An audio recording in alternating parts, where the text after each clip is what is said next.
Explain to them the reverse tip, because I'm fairly proud of the fact that we've been able to do that the last couple of times, and I think it's very important if we can do it. Okay, the concept of a reverse tip is there's a couple different ways it's practiced. In Wisconsin, the way, and it's really only formally been really legally established recently in the legislature, rather than the city going out and borrowing money to lend to a developer, the developer finances the development themselves. We still some agreed amount subsidy, if you will, but the developer finances that, and then when they pay their taxes, the city reimburses that back to the developer. That's a reverse tip. Is that clear? So the city, for example, we'd go out and we'd borrow $4 million for north side development. And then in that case, that was a front-ended loaded tip. We provided a $4+ whatever $1 million development subsidy. The city gets that money back when they pay their taxes over, in that case, probably about 8 to 12 years. A different scenario would be for the developer to come up with that $4 million, and when they pay their taxes, we would turn around and write them a check over time for that agreed upon amount. There's another twist how they do it in Minnesota on how they do kind of reverse tips, but I don't want to go into that detail. How are we doing? Mr. Becker's question. I have two again. Mr. Kirch, can Turn the light on. a tip be paid off early? Can a tip? Certainly. And how can that happen? When, by law, when all expenses of that tip have been satisfied with, the taxes that are collected in that tip, once they're all paid, by law, you have to close it out.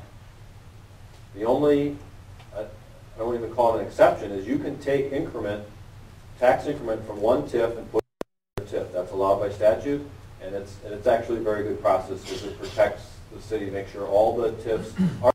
Okay. Well, this was before my time, but how or the Valley Mall tip paid off early, 1 or 2 years early? How did that happen? That was before my time, but I believe that TIF, there was really, and I don't even know, I'd have to go back and look when that happened, but the ability to take revenue from one TIF and put it into another, that may not have been available at the time. I don't know when that exact statute changed where you could take and use TIF from one to pay off another. That may not have been available, Rich, at the time. Okay. My other question, and I don't know if it's a question, I know one of the gentlemen in the back made reference to the former mayor about TIFs. I think what he is alluding to, correct me if I'm wrong, is the former mayor, when he was elected for the first year, he couldn't find money in the budget to give raises to the city employees, so he asked the unions to hold back for 6 months or 8 months. And I think the reason he gave is because a TIF was closed out.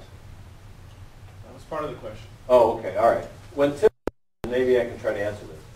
We were taking, TIF 1 had to be, I don't have that on here. When we had to, it was created in 78, so 78 plus 27 years, whatever that was. That was 2005 or 6. So we were taking of TIF 1 revenue and applying it to TIF 6. But by law, we had to close out TIF 1 in, say, 2005.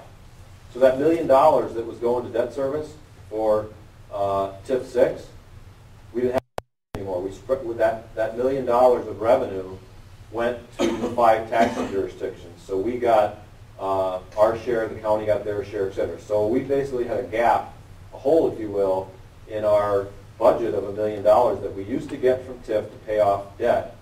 So we had to, and I don't recall, Wayne could answer that question. Did we, he's still here, thank you, Wayne. Way to go. Get me out of the hot seat here. But so not having that revenue for debt service, we may have increased the mill rate or held down spending to try to make up for that $1 million we weren't getting anymore. Is that kind of a simple way of explaining it? That's correct.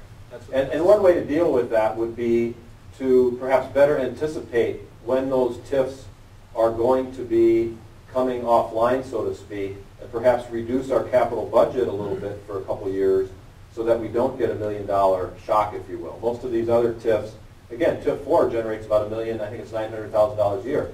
When that is required to be retired, perhaps we should get ready for that a couple years in advance by perhaps holding down debt so we don't have that kind of sticker shock, so to speak.